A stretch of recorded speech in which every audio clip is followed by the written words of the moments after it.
Shri George Padippara, ഈ കഴിഞ്ഞ കാര്യങ്ങളിലൊന്നും, ഈ കഴിഞ്ഞ കേസുകളിലൊന്നും ഇപ്പോൾ രണ്ട് പരാതിക്കാരേ ഇല്ലാത്ത സാഹചര്യമാണ് ഉണ്ടാകുന്നത്. ഓഫീസ് സെക്രട്ടറി ചില കാര്യങ്ങൾ വെളിപ്പെടുത്തിയപ്പോൾ ഓഫീസ് സെക്രട്ടറി പുറത്താകുന്ന സാഹചര്യമാണ് ഉണ്ടായത്.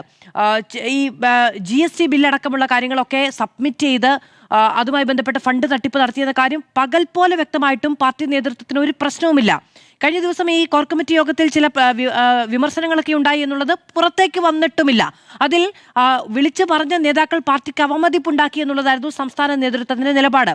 ഈ കേസും ഈ വാർത്ത വന്ന മിനിറ്റുകൾക്കുള്ളിൽ തന്നെ PC ജോർജിനെ കൃത്യമായി ബ്രീഫ് ചെയ്ത് പുറത്തേക്ക് ഈ കാര്യങ്ങൾ മാത്രമാണ് പറയേണ്ടത് എന്ന് വ്യക്തമാക്കുകയും ചെയ്തു. ഞാൻ നേരത്തെ പറഞ്ഞ പോലെ ഞാൻ തന്നെയാണ് PC ജോർജിനോട് സംസാരിച്ചത്. പക്ഷെ അതിനപ്പുറത്തേക്ക് 2-3 ചോദ്യങ്ങൾക്കപ്പുറത്ത് PC ജോർജിനെ പ്രകോപിപ്പിക്കുക എന്ന് പറഞ്ഞിട്ടുണ്ടെങ്കിൽ ഇത് മുന്നോട്ട് കൊണ്ടുപോകാൻ കഴിയാത്തൊരു സംസാര രീതിയായി പോകും എന്നുള്ളതുണ്ട്. അപ്പോൾ അദ്ദേഹം പ്രകോപിതനായ സമയത്ത് ഞാനത് അവസാനിപ്പിക്കുകയുമാണ് ചെയ്തത്. അപ്പോൾ ഈ രീതിയിൽ സംസ്ഥാന നേതൃത്വത്തിന് ഇല്ലാത്ത ഈ അതൃപ്തി എന്ന് പറയുന്നത് പുറത്തേക്കൊന്നും വരരുതെന്ന നിർബന്ധ ബുദ്ധിയുടെ തെളിവല്ലേ? തീർച്ചയായിട്ടും അത് പാർട്ടിയുടെ ഒരു ആവശ്യമാണല്ലോ. മാത്രമല്ല, ഈ ഇലക്ഷൻ ഫണ്ടിനെ സംബന്ധിച്ച് ഇലക്ഷന് വേണ്ടിയിട്ട് പുറത്തുനിന്ന് പണം ഒഴുകി വരുന്നത് സംബന്ധിച്ച് ഏറ്റവും കൂടുതൽ ആരോപണ വിധേയമായിട്ടുള്ള പാർട്ടി BJP ആണെന്ന് ആർക്കാ അറിയാത്തത്?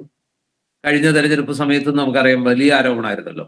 BJPയുടെ സംസ്ഥാന പ്രസിഡന്റ് K സുരേന്ദ്രൻ വയനാട്ടിൽ തെരഞ്ഞെടുപ്പിൽ അദ്ദേഹത്തിന്റെ എതിരാളിക്ക് പിന്മാറാനായിട്ട് പണം കൊടുത്തത് നമുക്കറിയാം. അതുപോലെ തന്നെ ഈ പറഞ്ഞ കോടാലിയിൽ വെച്ച് വലിയ തുക 4 കോടി 5 കോടി എത്ര കോടിയാണ്, അതെല്ലാം വലിയ തോതിൽ കേരളം മുഴുവൻ വിതരണം ചെയ്യാൻ കൊണ്ടുവന്ന പണം പിടിക്കപ്പെട്ടതും അവസാനം അത് ഏത് രീതിയിലാണ് അതിന്റെ അന്വേഷണം പോയതെന്നും ഒക്കെ നമ്മൾ കണ്ടതാണ്. അപ്പൊ ഏറ്റവും കൂടുതൽ പണം പുറത്തുനിന്ന് വരുന്നത് ഒരു ഫണ്ടിനത്തിൽ, തെരഞ്ഞെടുപ്പ് ഫണ്ടിനത്തിൽ ഏറ്റവും കൂടുതൽ പണം വരുന്നത് BJPക്കാണ്. ഇപ്പോ നമ്മൾ കാണുന്ന കാഴ്ച എന്താ? ഇപ്പൊ മിക്ക നിയോജകമണ്ഡലങ്ങളിലും ഏറ്റവും കൂടുതൽ പോസ്റ്റർ ഒട്ടിക്കുന്നത് BJPയാണ്. ഏറ്റവും കൂടുതൽ തെരഞ്ഞെടുപ്പ് വാഹനങ്ങൾ ഓടുന്ന BJPയുടെയാണ്. ഒരു സാധ്യതയില്ലാത്ത മണ്ഡലങ്ങളിൽ പോലും, അതായത് ഇപ്പൊ എന്റെ മണ്ഡലമായിട്ടുള്ള ഉല്ലൂരിലൊക്കെ സത്യത്തിൽ BJPക്ക് ഒരു സാധ്യതയില്ലായിരുന്നു. അത് അവർക്കും അറിയാൻ നന്നായിട്ട്. പക്ഷെ ദിവസങ്ങളോളം ഈ പറഞ്ഞ പോലെ കാലത്ത് തൊട്ട് വൈകുന്നേരം ഏറ്റവും ആദ്യം മൈക്ക് കെട്ടി പ്രചരണം തുടങ്ങിയത് BJPയാണ്. അത് കാലത്ത് തൊട്ട് വൈകുന്നേരം വരെ ഒരു പഞ്ചായത്തില് 5-6 വണ്ടികൾ അവിടെ പോകാത്തൊരു മുക്കും മൂലയും പോലും ഇല്ലാതെ ഇങ്ങനെ നിരന്തരം സഞ്ചരിച്ചുകൊണ്ടിരിക്കുകയായിരുന്നു. ഞാൻ തന്നെ അത്ഭുതപ്പെട്ടു പോയി.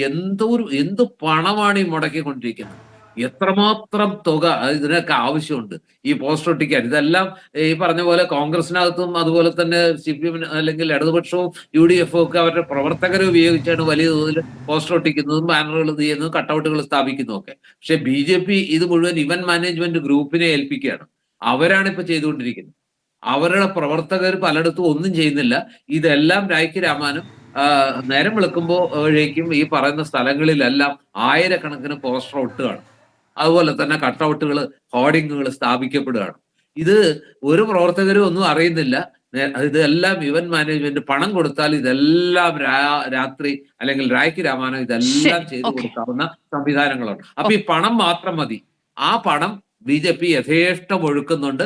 അവരുടെ കയ്യിൽ പണം മറ്റാർക്കും സമാഹരിക്കാനാവാത്ത അത്രയും പണം BJPയുടെ കയ്യിലുണ്ട്. അതുകൊണ്ട് തന്നെ അവര് പണം ഇനി ഒഴുക്കും. തെരഞ്ഞെടുപ്പ് വിജയിക്കുമെങ്കിൽ, ഇനി വിജയിച്ചില്ലെങ്കിൽ പോലും വോട്ടിംഗ് പെർസെന്റേജ് കൂട്ടിയെടുക്കാൻ വേണ്ടി. അതുകൊണ്ടാണല്ലോ ഈ പറയുന്ന രീതിയിൽ വോട്ടിന് നോട്ടൊക്കെ കൊടുത്തത്. 5000 രൂപ കൊടുക്കുന്നത് നമ്മൾ കണ്ണുകൊണ്ട് കണ്ടതാണ്.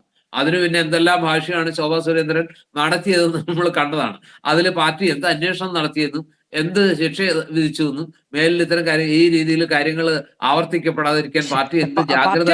ഇലക്ഷൻ കമ്മീഷൻ ആ സമയത്ത് ഇലക്ഷൻ കമ്മീഷൻ ഇതുവരെ എന്ത് ചെയ്തു എന്നുള്ളത്, മൊഴിയെടുക്കാനോ മറ്റോ വിളിച്ചു എന്നാണ് പറയുന്നത്. പാർട്ടി നിഷേധിക്കുകയും ചെയ്തു. അതിനുശേഷം ഇത്രയും നാളായി അതിലെന്ത് നടപടി എടുത്തെന്ന് പോലും നമുക്കറിയില്ല. ഈ കൊടിയും തോരണവും വാങ്ങാൻ സ്വകാര്യ ഏജൻസിയുമായി 3.5 കോടി രൂപയുടെ കരാറുണ്ടാക്കിയെന്നാണ് കണ്ടെത്തൽ. കേന്ദ്രം ഇതൊക്കെ സൗജന്യമായി നൽകിയതാണ്. പക്ഷേ കൊടിയും തോരണവും വാങ്ങിയ വകയിൽ ഒരു സംസ്ഥാന സെക്രട്ടറി യുവമോർച്ച നേതാവും 54 ലക്ഷം രൂപ കമ്മീഷനായി തട്ടിയെടുത്തു എന്നുള്ളതായിരുന്നു ആരോപണം.